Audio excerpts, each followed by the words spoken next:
Tavares, and we're talking about the LED streetlights that are being deployed throughout the country. And you may have noticed that these lights are going up in your towns and streets and parking lots.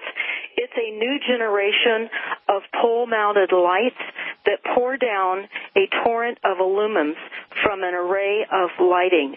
And the most energy-efficient lighting option on the market right now are these lights, and they can last twice as long as the ordinary sodium vapor street lights. And their prices have dropped within range of competition. These prices have dropped, by the way, in range of competition to add to the genocide program. These lights cause vision damage. They also interrupt our melatonin, and I'm going to read you more. If the switch to LEDs had needed any more support, it came from the growing evidence about climate change. Again, a false, bogus science reality. They're building new markets in every direction from false science. The same thing is being and has been done with the illusion of fossil fuel. We never received our petroleum from fossil fuel. The same thing with water. And water is a renewable energy resource, and we're being told that we have limited uses of water. And I want to talk, hopefully later in the program, about an enormous water scheme that is also occurring here in the Central Valley of Northern California. But to get back to these LED lights, we've all seen these lights coming on the market for a number of years, and we've heard that they may not be quite so good to us and for us, and that they might cause health problems. But it's important to know that in the United States, the street lighting now accounts for 30% of the lighting of our streets. And of all the energy used to generate the electricity for outdoor lighting, another 60% goes towards lighting parking lots and garages. And much of that energy is still produced by fossil fuel. Again, a lie. Power plants and consultants at the First Navigant in Chicago have told us that the United States could save 662 trillion British thermal units, the energy needed to power 5.8 million typical U.S. homes for 1 year, by converting all remaining non-LED outdoor lighting to LEDs. And we go on to find out that armed with statistics like this and a mandate to cut energy because of climate change, that the municipalities across the United States have installed more than 5.7 million outdoor LED light and area lights. Other towns and cities in Canada and Europe and Asia have added millions more over the past decade. Amid the rush to adopt outdoor LEDs, the U.S. Department of Energy, another rogue corporate government agency, stressed energy efficiency as the biggest advantage of the new technology, while cautioning cities to also consider light output and color quality. But now that ordinary folks have got an eyeful of these new lights, some municipalities are coming down with opposition. And so it was at the meeting that I recently attended. They did not agree to have PG&E roll streetlights out. PG&E offered a trial test, a pilot program of some of the downtown areas of the city for free, they said, but then it was discussed at the meeting that no, indeed, the for free was not so. It was going to be in the rate structure and billed to the city. More importantly, PG&E admitted that they will have a dimming program of these lights. The dimming program of these lights, making dimmable lights, is deploying smart meters on these lights. They're not only increasing light flicker rates that cause our ill health, but then it's all going to be designed around additional wireless microwave frequencies that I've talked about many times on prior YouTubes, and this is all part of the genocide program. But they go on to say that the harsh glare of these blue-rich designs is now thought to disrupt people's sleep patterns and harm nocturnal animals. And these concerns have been heaped on by the complaints of astronomers who, as far back as 2009, have criticized these new lights. A disaster for dark skies and the environment, they're telling us. And lately, lighting companies have introduced these LED streetlights with a warmer hue output, and municipalities have begun to adopt these lights. Some communities, too, are using smart lighting controls to minimize light pollution. Again, that would be dimmable. That would have smart meters and heavy pollution, not only the increased frequencies, but the detrimental effects of the lights themselves. And in the United States, we've switched over to an earlier generation of LEDs, which included those problematic blue-rich varieties at a potential of billions of dollars. We go on to find out that evidence has been mounting that increasing the blue light content of outdoor lighting can worsen our biological impact on humans and wildlife, leading to some who question the wisdom of putting LED streetlights in their neighborhoods.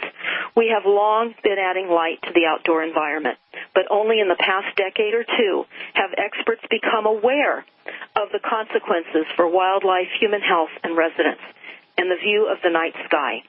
A retired astronomer active in the flagship Dark Skies Coalition in Arizona has told us this, of their long concern and inability to see the night skies due to this.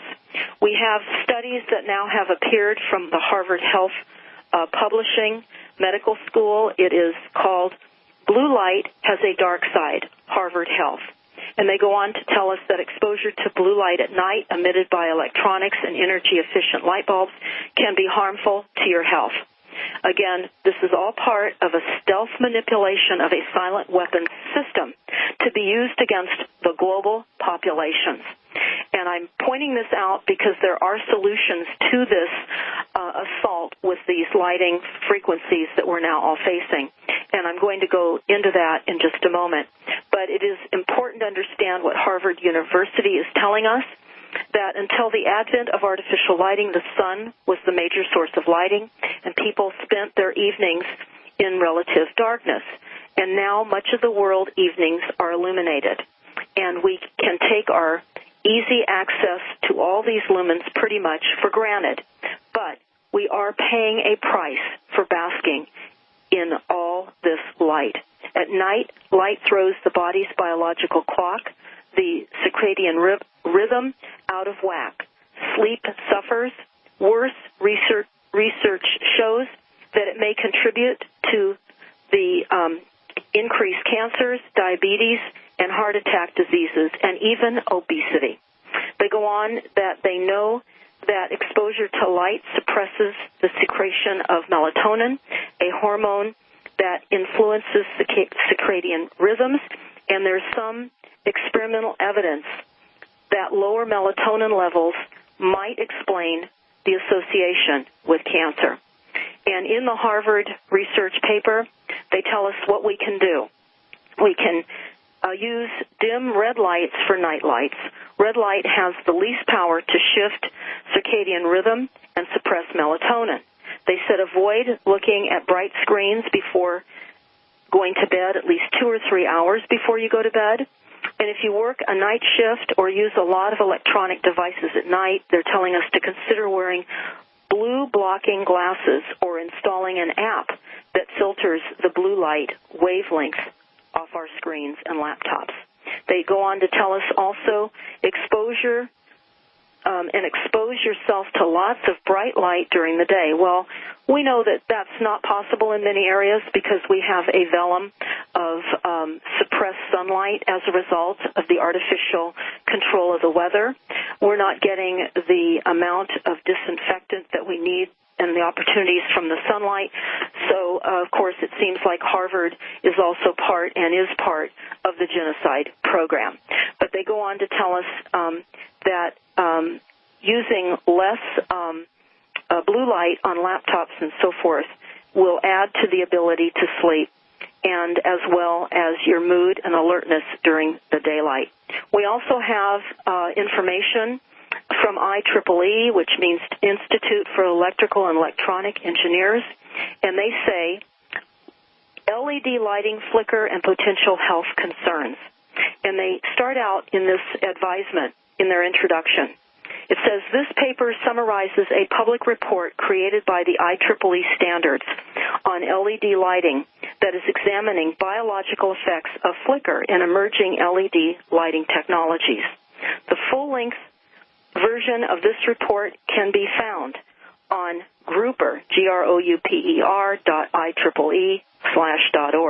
But you can just type in LED lighting flicker rate IEEE, and this document will come right up. We will have it posted within this YouTube.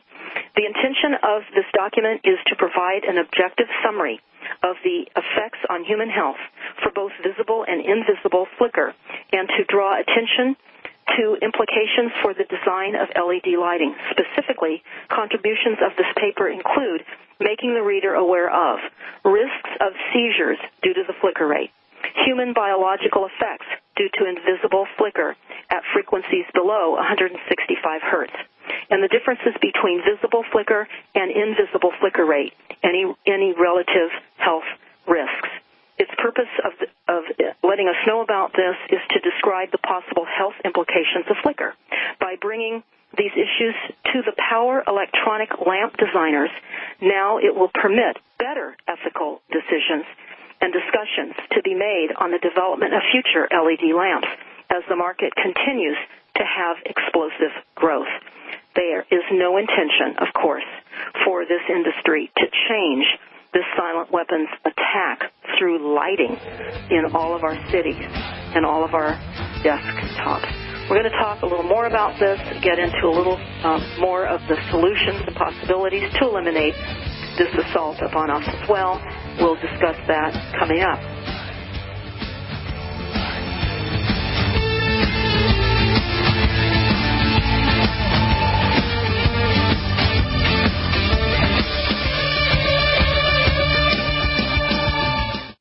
Deborah Sedaris, and we're talking about the LED lights that are rolling globally into all of our communities and in many other ways as well.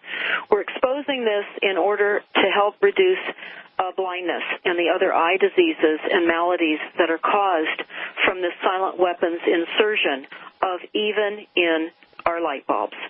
So I went to the Prevent Blindness website, and they talked about things you could do and that, in fact, cause this blue light. They're calling it LED as blue light. And they're saying that fluorescent lighting, CFL, compact fluorescent light bulbs, LED light, flat screen LED televisions, computer monitors, smartphones, and tablet screens. They're also warning us that a recent NEI-funded study shows that children's eyes absorb more blue light than adults from digital device screens. And what are our children doing? They're addicted to all types of electronics. This is not by accident. This is going to cause a tremendous amount of inability to see and have vision problems. Again, the corporate big pharma takeover of all of us is to create problems for all of us, death, and impacts on our health.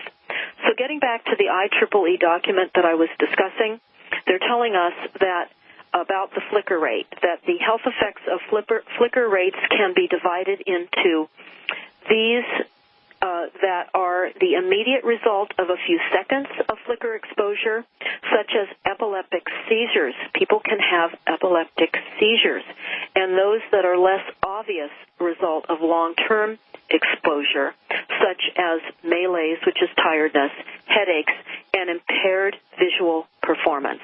They go on to say that the human biological effects are a function of flicker frequency, modulation, depth, brightness, lighting, application, and several other factors. About 1 in 4,000 individuals is recognized as having photosensitive epilepsy. Repetitive flashing lights and static repetitive geometric patterns may induce seizures in these individuals and then perhaps as many, again, who have not been diagnosed and may be unaware that they are at risk. The seizures reflect the transient, abnormal, synchronized activity of brain cells affecting consciousness, body movements, and or sensation. The onset of photosensitive epilepsy occurs typically at around the time of puberty. In the age group of 7 to 20 years, the condition is 5 times as common. There are several studies showing that the characteristics of human eye movement across text are affected by modulation from fluorescent lights. It's important just to understand the assault upon us with these lights and the biological effects. I'm going to read to you out of the AMA, and this is quite startling about blindness because we know that we have increased cataracts, increased macular degeneration. People are going blind at younger and younger ages, and how you can avoid this is to understand that this is an assault by those in power to create ill effects for all of us. And by knowing this, you can make different decisions. So here's what the AMA, the American Medical Association, has to say about LED lighting. They have made 3 recommendations in a new policy statement. First, the AMA supports a proper conversation in community-based light-emitting lighting, which reduces energy consumption and decreases the use of fossil fuels. The AMA is part of the genocide program. It's extremely important, again, to understand that we are the enemy. We have a de facto government posing as a government, and we are under massive genocide programs globally. And I talked about the genocide treaty in the last program, and I want to refer to that. This is a massive genocide program. Second, they say that the AMA encourages minimizing and controlling blue-rich environmental lighting by using the lowest emission of blue light possible to reduce glare. They also encourage the use of 3,000 kilowatts or lower lighting for indoor installation, such as roadways. All LED lighting should be properly shielded to minimize the glare and detrimental human and environmental effects. And consideration should be given to utilize the ability of LED lighting to be dimmed for off-peak time periods. So the AMA is encouraging the dimmable approach of LED lighting in all of our city streets and parking structures and in the interchanges, etc., by using additional smart meters so that these systems can be turned down or up.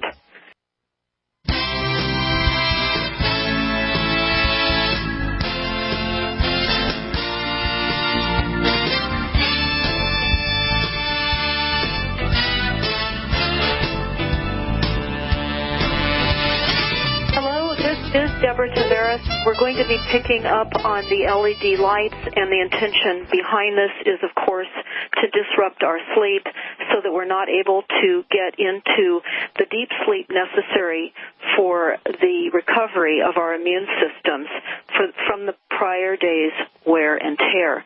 These lights are being deployed throughout our communities.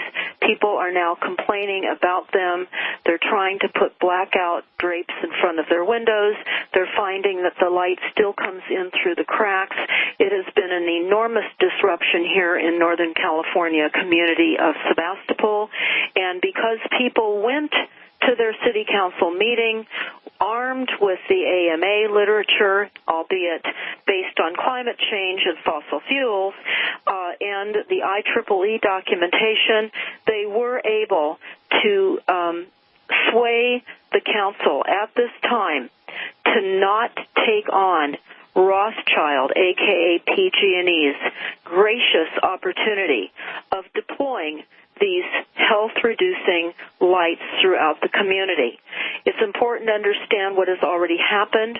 They say the LEDs that are from the 4,000 to 5,000 kilowatts contains high levels of short wavelength blue light, and this has been the choice for a number of cities that have recently retrofitted their street lighting, such as Seattle and New York. So if you are listening from any of those locations or anywhere on this planet, you need to understand that the lighting will cause eye damage, sleep disruption. Certainly it also impacts the wildlife. They're going to be retrofitting cities throughout the country and the world, and according to the AMA, the first discomfort that most of us will notice will be the glare. And they tell us in the case of white LED light, it's established to be 5 times more effective at suppressing melatonin at night than the high-pressure sodium lamps, given the same light output, which have been the mainstay of street lighting for decades. Melatonin suppression is a marker of the circadian disruption, which includes disrupted sleep. Bright electric lighting also adverses effectively wildlife. And for example, disturbing birds and patterns of migration of birds and some aquatic animals that are next to the shoreline. So I'm going to jump into a shoreline situation that I have discussed before, but it bears repeating. We are being hit in many ways along our shorelines. For those of you, I would certainly ask that you watch The Cooking of Humanity. It is a direct assault upon the shorelines of the United States, but it is a global shoreline assault with frequencies. And I'm going to talk about, in the NASA War document on page 59, they talk about the blast wave accelerator. They say that it is a global precision strike on the cheap. It's an excellent stealth with no plume. The affordability and veracity and the reaction time, survivability, and effectiveness. And they go on to say that this is what the blast wave accelerator was created originally for and what it was engaged to do. Again, this is on page 59. It's important to know that in 1944, the U.S. military was working with the New Zealand government to develop a devastating tsunami bomb to send a 33-foot wave crashing into Japan's coastline, designed to destroy coastal cities. They say it's an excellent stealth, no plume, top secret tsunami bomb from World War II. This was the planned backup weapon if Fat Man and Little Boy, the code names for the 2 atomic bombs dropped over Japan in World War II, had they failed to detonate. Codenamed Project SEAL, the weapons of mass destruction revealed on a series of 10 large, it relied on a series of 10 large offshore blasts and was tested off the coast of New Caledonia and in Auckland, and is now being worked on as the blast wave accelerator. So again, the myriad of assaults with the weapon systems that have been designed to create global weapon and weather hardships and death and destruction across the globe is now being amplified. We have noticed, of course, the increase in the historical weather events throughout the United States and globally. Fires in Portugal and Spain, again, directed energy weapons. In Russia, a number of years ago, there were massive fires. And when we were traveling there, we were hearing the discussion and the consequences of those fires. It really paid a heavy toll on the aging Russian population. And, of course, we're being told that the older people are useless eaters, and they have to be eliminated. And, of course, the very young as well. So the types of weapons that we are facing is astronomical, but by knowing what we're facing, you can take certain actions, at least the best ones you can make. By not knowing, you don't avail yourself to opportunities to minimize certain assaults on your body. We all know that the food supply has been poisoned. We know that the clothing from overseas has poisons and toxins in it.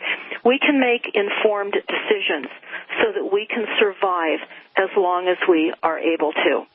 I encourage all of you to go to stopthecrime.net, look up the health symptoms from all wireless devices, print it off. I also want you to all be aware that for many of you that had not been aware of the addition of Cinemax into our food supply. What is Sinomix? It's Senomyx. You'll find this on stopthecrime.net, but you can just type it in your search bar as well. It is what they add to many beverages and foods, and we shouldn't be consuming it. So what is it?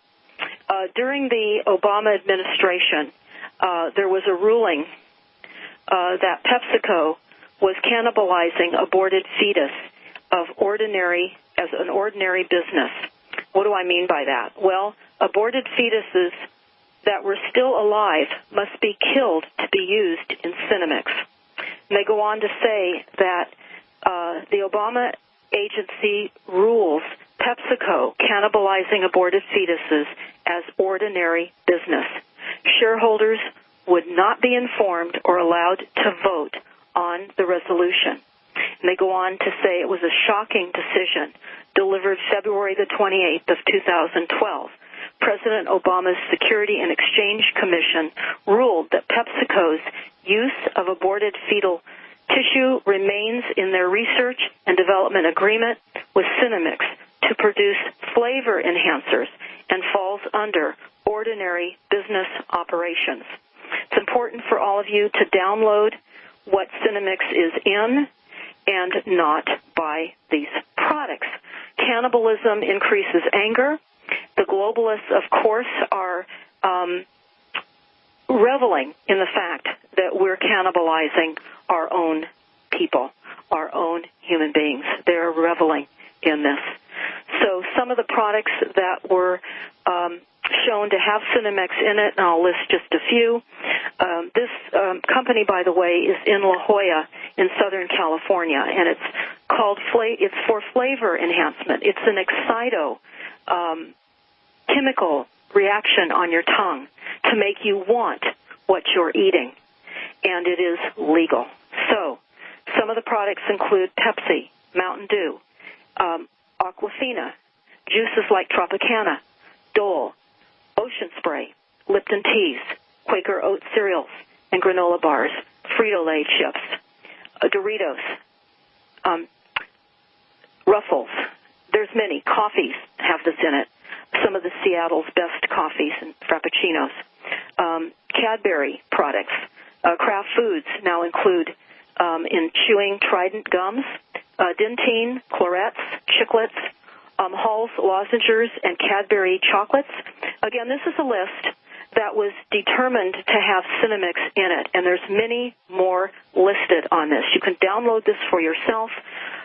Certainly, I know that people that are aware that products contain Sinomyx are not buying it. It's added to pet foods.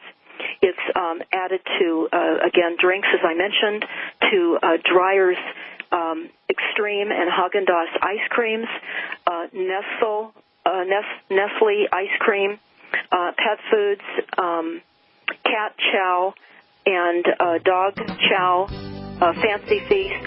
And this is just an advisory. Again, download the Sinomyx flyer on the Internet, and we'll be back in just a moment for the final segment of this program.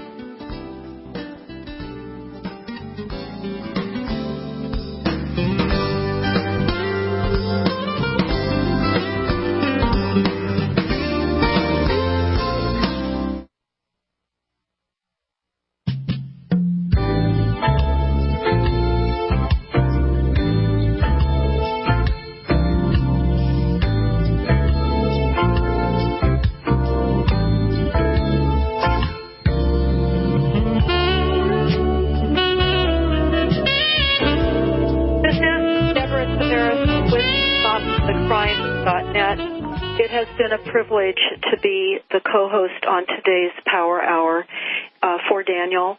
And my intention of the information that you're hearing is not to evoke fear. Fear is how the controllers win when we cower. We must look at all the alternatives available to us to prevent the personal assaults on our physical bodies. I've talked many times about methods and ways in which we can reduce that. Getting off of all wireless as much as possible. Certainly now with the discussion with the LED lights, it is illustrating the intention of causing eye damage, cell damage, reducing our sleep, also affecting animals. Again, you can go to your cities and look on your agendas and find out if there's any opportunity for you to go there and make your cities aware. Again, your cities are incorporated. They really honestly do not serve us. What I have realized is that some of the city council members truly believe they do in some way. But because the meetings are Delphi, we're only given a few minutes to talk, basically just to create the illusion that there is public comment. Don't be frustrated if your city rolls right over you with the best of documentation that you may present. But what is important when you go to these meetings and you speak up is that other people in the audience hear, and that's how you spread information, because most cities replay their agendas, and people can watch those meetings in their homes. This is important. While it seems frustrating and non-productive, I have come to know this. We have had people tell us that when our groups go into the city, they perk up. They're happy that we're there. So, again, I want to refer you to stopthecrime.net. Please go to our YouTube page. Look at the recent YouTubes that we have put up so that you can take action and implement solutions for your health as best possible. I want to conclude in the program today about the concern of EMP attack up on the United States. That's an electromagnetic pulse. Many of you might be familiar with the book 1 Second After.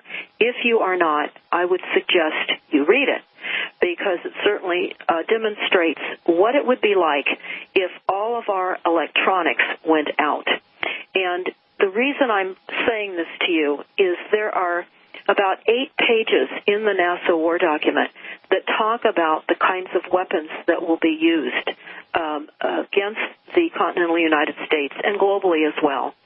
And so one of these pages that talks about the EMP in the NASA War document is page 48. And it says that these are the types of weapons that will be used. EMP, again, that's for electric magnetic pulse. Psywar, they talk about brilliant sensors, fuel and air dust. They talk about chemical and biologicals. They talk about other types of acoustics, and we heard about the acoustic attacks for the presumed politicians that were visiting Cuba, and they suffered headaches and actually some reduction of their brain capacity, the way it has been described in Times Magazine. When they went to visit Cuba, they were assaulted by an acoustic weapons system. But again, we're being told in the NASA War Plan the types of smart dust and explosions, EMPs that will be used. One thing that is extremely disturbing about the advocates that are trying to provide the information necessary for the White House to implement and harden up our EMP in the United States is that many of those people believe we have a representative government. So they're taking the documents to the White House in hopes that Congress and legislators will take this on as a bill. There is no such thing. Many of you can go yourselves, but like us, we have gone to the White House, and we have passed out smart meter information, and we have passed out the artificially controlled weather information to no avail. And the Department of Energy also was given all these documents and it was to a voiceless group of actors. We have imposters posing as a government, and they're not. The sooner we understand that, the sooner we stop agreeing by voting, the sooner we stop thinking the false reality that we have all been sold, the safer, hopefully, we might be. But again, an EMP is a really an enormous threat because with it being listed so many times in the NASA war plan, which is a takedown plan, not only potentially for the United States, but other countries as well. 1 second after book reveals what it would look like if the grid went down.